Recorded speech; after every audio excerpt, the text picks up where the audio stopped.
안녕하세요. 미주미 연구원 김준영입니다.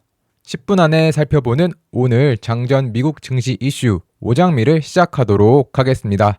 먼저 첫 번째 소식은 어제 좀 테슬라의 주가가 많이 하락했는데요. 가장 큰 원인이었던 것은 바로 이 BYD가 자율주행을 자신의 어떤 가장 저렴한 기본 모델에도 기본적으로 탑재를 해주겠다라는 소식 때문이었습니다.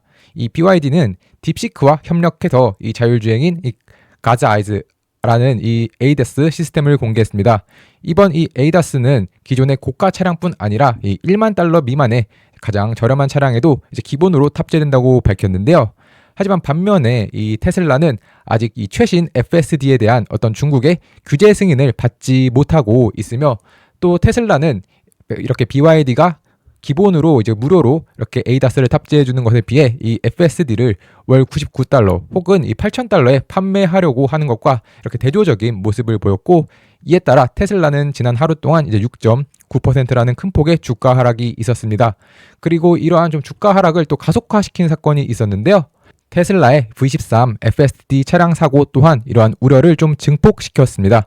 테슬라의 V13을 탑재한 사이버 트럭이 이 플로리다에서 사고가 발생했는데요. 이 오른쪽 차선으로 이렇게 가고 있던 이 FSD V13 2.4라는 소프트웨어를 탑재하고 운전 중이었던 이 차량이 차선이 끝나면서 이렇게 왼쪽으로 합류를 해야 하는데 합류를 하지 못하고 연석에 부딪히면서 이렇게 사고가 발생했습니다. 이로 인해서 물론 FSD도 차량 사고가 당연히 날 수 있겠지만 이렇게 또 올해 6월에 또 출시를 하겠다, 그리고 굉장히 최근에 획기적으로 안전이 좋아졌다라고 이렇게 실적 발표에서 일론 머스크의 발언이 있었던 이후였기 때문에 조금 더 이렇게 우려가 증폭이 되고 있고요. 이와 관련해서 이 오펜하이머는 테슬라에 대한 어떤 부정적인 견해를 밝혔습니다. 일단 먼저 이 테슬라 현재 물리적 AI 플레이로 포지셔닝 하는데 초점을 맞추고 있지만, 현재 일론 머스크는 오픈 AI의 입찰을 좀 선언하는 등 테슬라의 어떤 주요 핵심 과제에 집중하지 못하고 있다고 의견을 밝혔으며, 또한 이 전기차나 자율주행차 시장에서 지금 앞서 살펴본 이 BYD와 같이 점점 경쟁이 심화되고 있어서 테슬라에 대한 위험이 증가하고 있고, 또 CEO가 최근에 계속해서 정치적인 활동을 많이 하고 있는데, 이는 분명 특정 청중에게는 공감을 얻고 있지만 다수의 소비자로부터 좀 소외될 위험이 존재하며, 마지막으로 최근에 또 EU에서 이렇게 실적 관련해서 부정적인 모습을 보이고 있는 점 또한 우려된다고 밝혔습니다. 다음 소식은 12월 작년 저점보다 이번 1분기에 주가가 좀 저점이 발생했는데, 이것이 올해 좀 전반적인 주식에는 좋지 않은 통계로 작용할 수 있다라는 소식입니다. 먼저 지난 2025년 1월에 가장 낮았던 이 증시는 S&P 500 기준 5,827.04이고, 지난 12월 S&P 500의 저점은 5,867.08인데요. 이렇게 지난 12월 저점보다 1분기의 저점이 더 낮은 경우 증시는 평균적으로는 0.2% 그리고 중간값 기준으로는 0.1% 하락을 했고, 또 이렇게 주가가 상승할 확률은 50% 미만인 48.6%다라고 말해서 이렇게 조금 시장에서는 우려가 생기고 있습니다.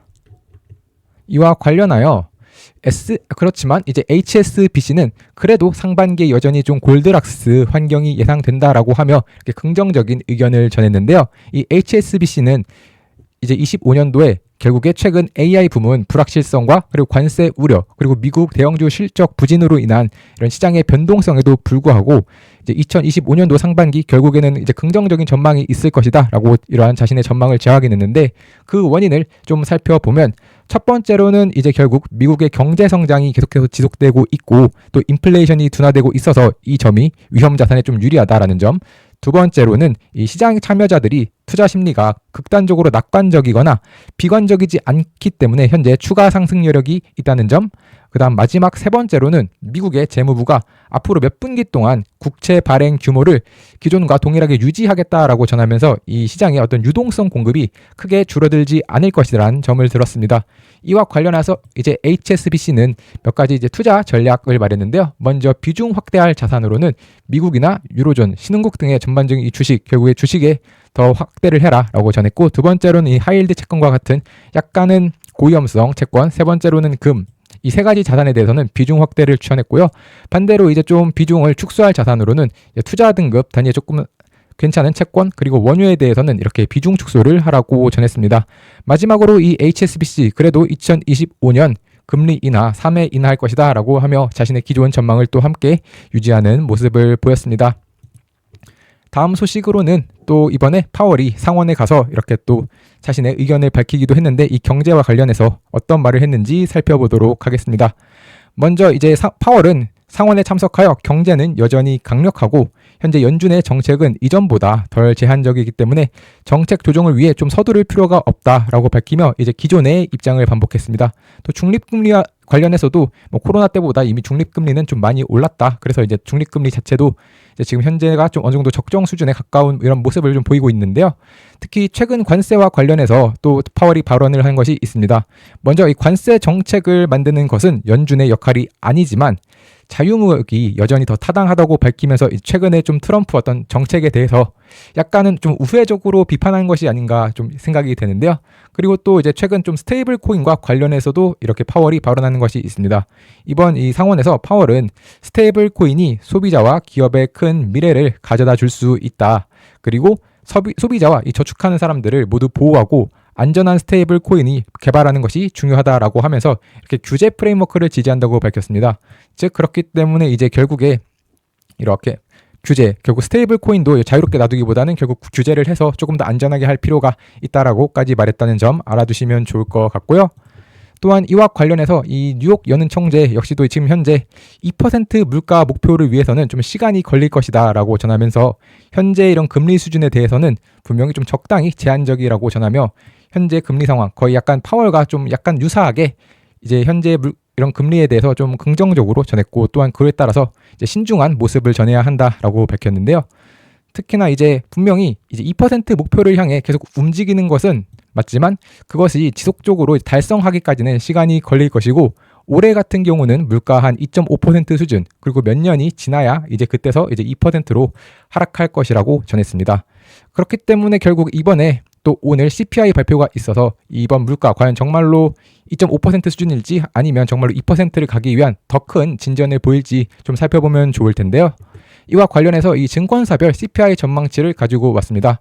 이 증권사별 CPI 전망치를 살펴보면은 결국 일반 헤드라인 CPI 같은 경우는 2.9% 그리고 코어 CPI 같은 경우는 3.2%가 어떤 시장의 전반적인 컨센서스라고 말씀을 드릴 수 있겠고 이제 가장 높은 수치를 말한 것은 코어 CPI 같은 경우는 이 골드만삭스를 포함한 다수의 이런 IB들이 이제 3.2%를 말한 바 있고 또한 반대로 이 헤드라인 CPI 같은 경우는 가장 낮은 경우는 한 2.8%, 이 뱅크 오브 아메리카는 2.8%를 바라보고 있고요. 도이치뱅크는 한 3.1% 정도로 이제 좀 살짝 높을 수 있음을 전했습니다. 하지만 결국 이번 CPI 물론 중요하긴 하지만 현재까지 이 BMO 캐피탈 같은 경우는 무역 전쟁이 더 큰 변수라고 말했습니다.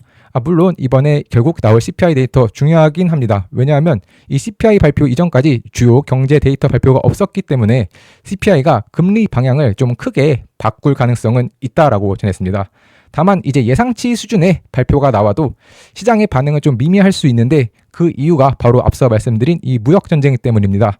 이제 시장의 참가자들은 결국 인플레이션보다 무역 전쟁 가능성을 더 큰 리스크로 보고 있고 특히 이제 CPI 영향보다는 그래서 이제 무역 분쟁 이슈가 결국 채권 시장에 더 큰 영향을 미칠 것이기 때문에 이번에 한번 CPI 데이터 물론 안 좋게 나오면 문제겠지만 좋게 나온다 하더라도 이 무역 전쟁 부분 여전히 계속해서 살펴볼 필요가 있다는 점까지 말씀을 드리겠고요. 이제 마지막으로 이 마이크로소프트 미 육군 AR 헤드셋 계약 좀 안드릴로 이전했다라는 소식도 있습니다. 원래 이 마이크로소프트가 미 육군과 이렇게 AR 헤드셋 개발 계약을 하고 있었는데 이 부분을 이 안두릴로 이전하기로 결정을 했습니다.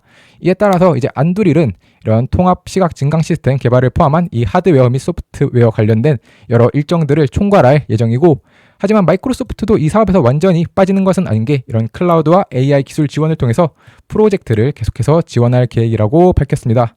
이번 프로젝트는 내년 고강도 전투 테스트를 거쳐 이제 본격적으로 생산할 예정으로 향후 한 10년간 최대 12만 1000대 그리고 10년간 219억 달러의 수익이 예상되기 때문에 결국 이렇게 좀 새로운 어떤 AR 그리고 이 시대에서 지금 안두릴이 물론 상장은 하지 않았지만 정말 좀 상장한다면 사고 싶을 만큼 굉장히 매력적인 성장을 보여주고 있고 또 이 마이크로소프트 역시 물론 사업을 넘기기는 했지만 여전히 이 클라우드를 통해서 참여하고 있다는 점까지 알아두시면 좋을 것 같습니다.